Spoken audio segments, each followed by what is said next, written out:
So in section 4.2, problem 40 gives us two planes in R3 that contain the origin. And we are also told that these planes will intersect in a line. That makes sense. Two planes will intersect in a line. And since both the planes contain the origin, that line will contain the origin. So really what we're being told here is that we have two subspaces, two-dimensional subspaces of R3. Their intersection will be a one-dimensional subspace of R3. And we want to find out what that intersection looks like. Now, we'll get a whole plane in R3 if H and K are both representing the same plane. So let's write down what these vectors are since I haven't done that yet. V1 is 5, 3, 8. V2 is 1, 3, 4. These are the two vector, this is a basis for H. These V1 and V2 is our basis for H. And V3 and V4 is going to be our basis for K. So 2, negative 1, 5.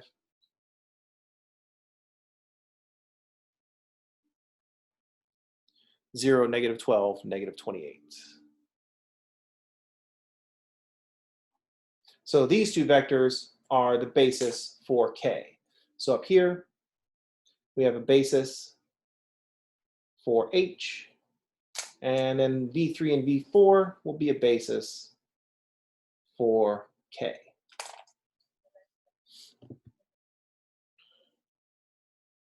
So we got the span of 5, 3, 8 and 1, 3, 4 intersecting with the span of 2, negative 1, 5 and 0, negative 12, negative 28. Oh, and we've got a hint. W, it can be written as C1, V1, C2, V2, and also C3, V3, and C4, V4. So W has to be a vector in both of them. So W is a vector in H, and W is also a vector in K. So we want to find a spanning set for the intersection of H and K called W.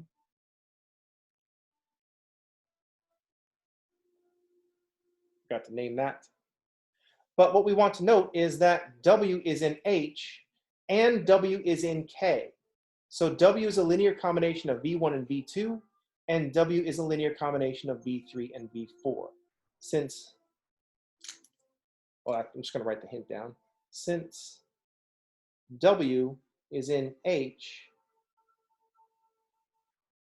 W is C1, V1 plus C2, V2 for some C1 and C2. And also since W is also in K, because it's in the intersection, W is equal to C3, V3 plus C4, V4. So I'm looking for anything that looks like a linear where a linear combination of V1 and V2 is equal to a linear combination of V3 and V4. That's what their hint, that's what one level above that hint would be. So notice that since W is in the intersection of H and K, W is in H and W is in K. Since W is in H, W is a linear combination of those basis vectors. Since W is in K, W is a linear combination of the vectors V3 and V4. And then the hint goes further. To build W, solve the equation C1V1 plus C2V2 equals C3V3 plus C4V4. Really just taking W equals W. Any questions? So we're just trying to solve C1, C2, C3, and C4,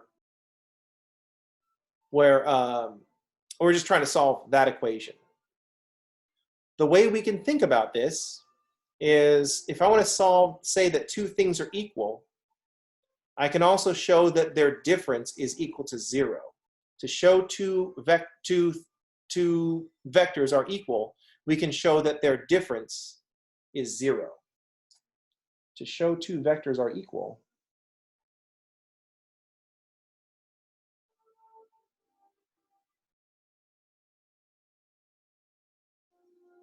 show that their difference is 0.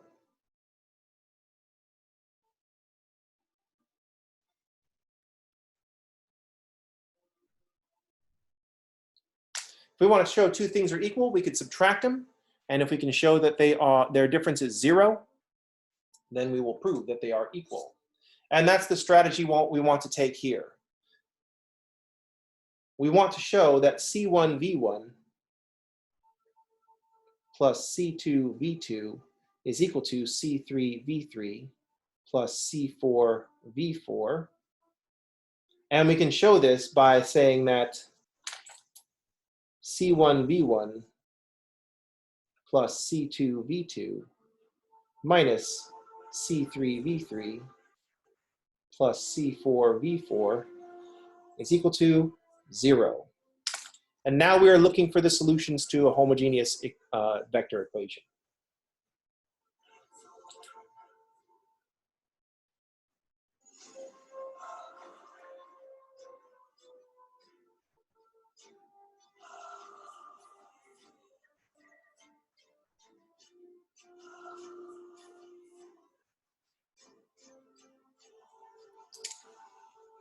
This will lead to an augmented matrix, which is 3 by 5, but that last column will be 0. We know, since it comes from a homogeneous equation, that we know there won't be a pivot in the rightmost column of this augmented matrix because it came from a homogeneous equation, and the rightmost column will never have a pivot.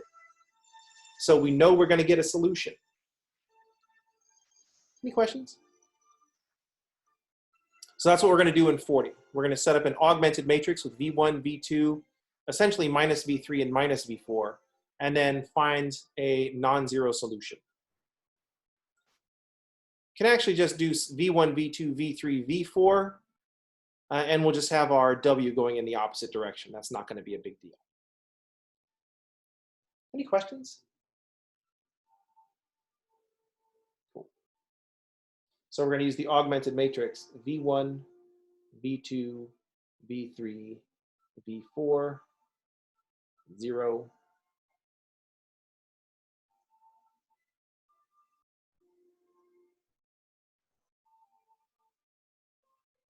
Oops. And then get the solution set.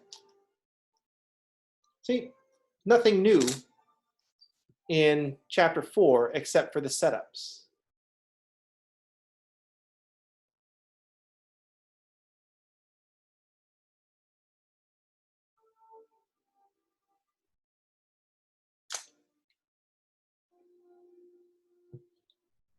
Any other questions in 4.2?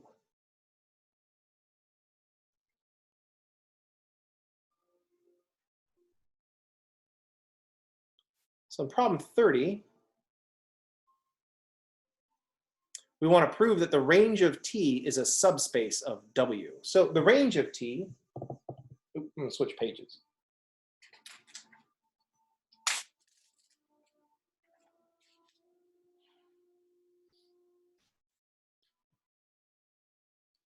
So in 30, we want to show the range of T is a subspace of W. So T maps V to W is linear transformation.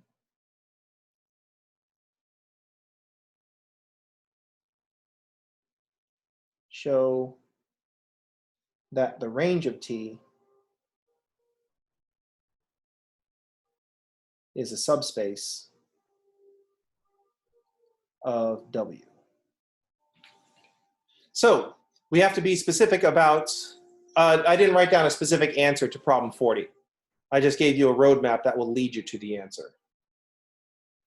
So in problem 30, we're trying to show that something is a subspace of W.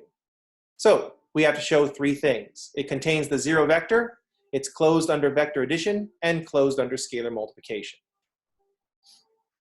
Since we can't write a spanning set for the range of T, since we don't know any of the specifics about T, we're just going to have to show the 3 things. Contains the 0 vector, closed under vector addition, closed under scalar multiplication. So we need to be specific about how we define the range of T. The range of T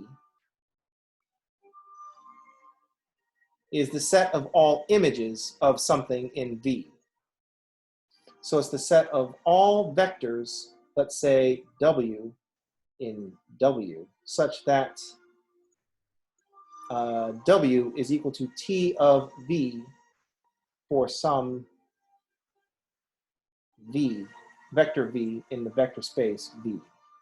Should have used X and Y. That would be much better, so I don't have to say W and V all the time. The range of T is the set of everything in W that's the image of something from V. So the range of T is all the vectors Y that are in W that are the image of some vector in V. That's the set of images of vectors in V. So this is the set of images. So we take all the images from everything in V. That's the range of T. So we have to show, we're going to have to use the fact that T is a linear transformation, and we're going to have to use the fact that V and W are both subspaces, or sorry, vector spaces. So first, T of 0 is equal to 0 since T is a linear transformation.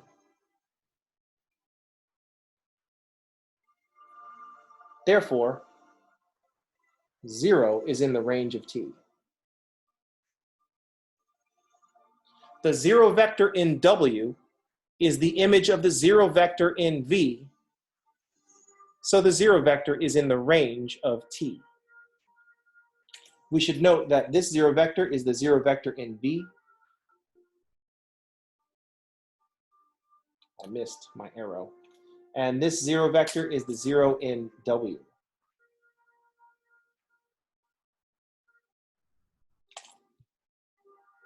So first thing's done. The range of T contains the 0 vector. Number 2, if I take 2 vectors from the range of T, their sum must also be in the range of T. So I'm going to grab 2 vectors from the range of T. Let's let y1 and y2 be elements of the range of T. Then we write down what it means to be in the range of T. Then y1 is the image of some V, I used X, is the image of some vector in V. Y1 is T of X1 for some X1 in V. And Y2 is the image of some vector X2 for some X2 in V. That's what it means to be in the range of T. You are the image of something from V. Now, I have to look at y1 plus y2. So y1 plus y2 is T of x1 plus T of x2 by definition. And this is equal to T of x1 plus x2 by properties of linear transformations, since T is a linear transformation.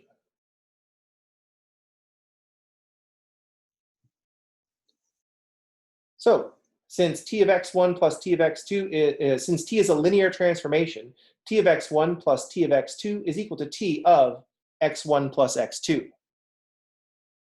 So we can make this equal sign since T is a linear transformation. Therefore, y1 plus y2 is in the range of T. So the range of T is closed under vector addition.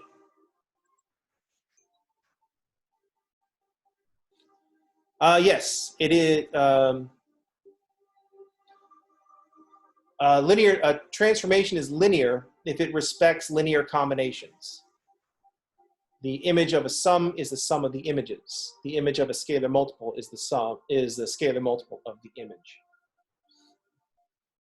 And also, as a consequence, the image of the zero vector will always be the zero vector. So those are the properties of linear transformations. So for part 3, we need to show that the range of t is closed under scalar multiplication. So I'm going to grab a vector from the range of t, let y be an element of the range of t. And let's let c be some scalar. Then y is equal to t of x for some x in V. That's what it means to be in the range of t. You are in the range of t if you are the image of something from V. So now I want to look at c times y. C times y is c times t of x, because that's what it means for y to be in the range of t. And this is equal to t times c of x, because that is a property of a linear transformation. So I can say this is true since t is a linear transformation. So I can make this equal sign since t is a linear transformation. So those are the properties of linear transformations right here. T of x1 plus x2, t of x1 plus t of x2 is t of x1 plus x2, and c times t of x is t of c times x. Therefore, we see that cy is in the range of t. Since we have 0, since the range of t contains the 0 vector, since the range of t is closed under vector addition, and since the range of t is closed under scalar multiplication, we can conclude that the range of t, therefore, the range of t is a subspace of W.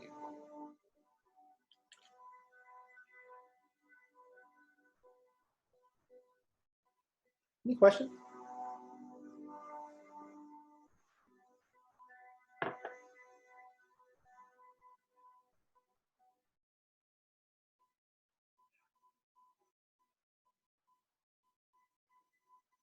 Yeah, coffee is necessary in all this. Any questions? Any additional questions from section 4.2?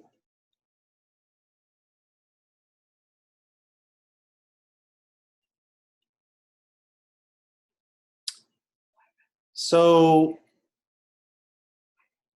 what do you mean? So you want an example of what? An example, so you said, can you go over an example where t of 0 is 0, but not closed under vector addition? What's not closed under vector addition?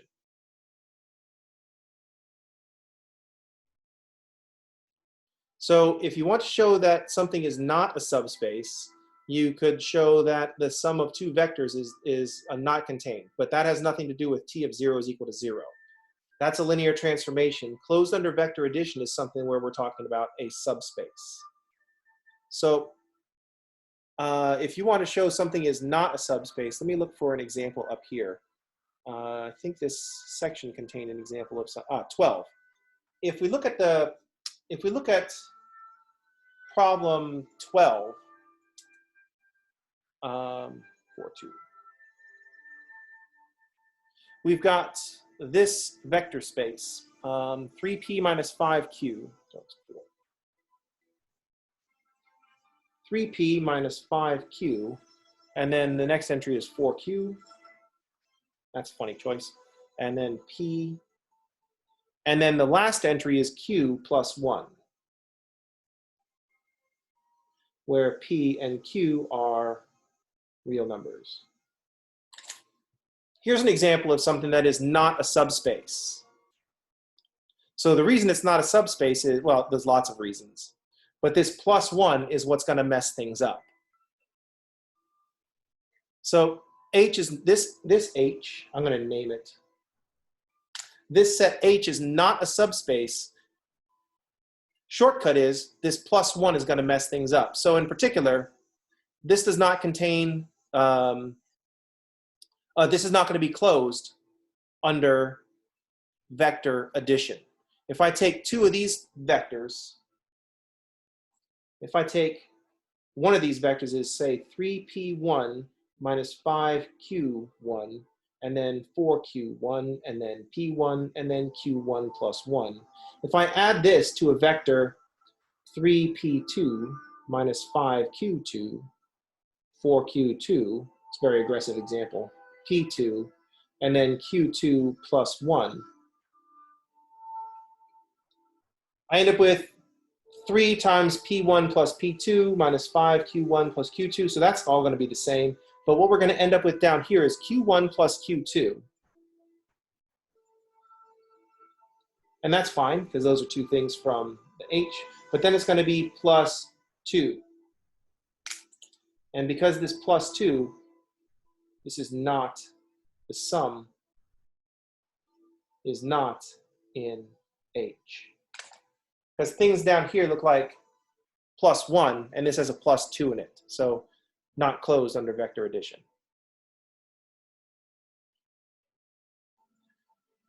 For the most parts, we can show that something doesn't contain the 0 vector. That's usually easiest.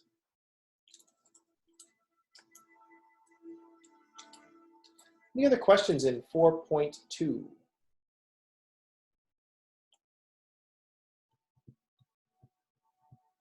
Things in H have a +1. This has a +2.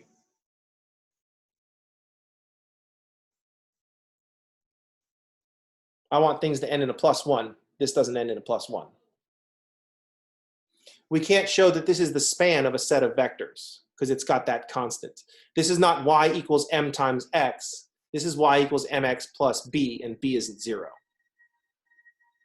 We can write a p vector and a q vector, but then we have that 0, 0, 0, 1 vector. That messes everything up. Any other questions in 4.2? How's everybody, okay?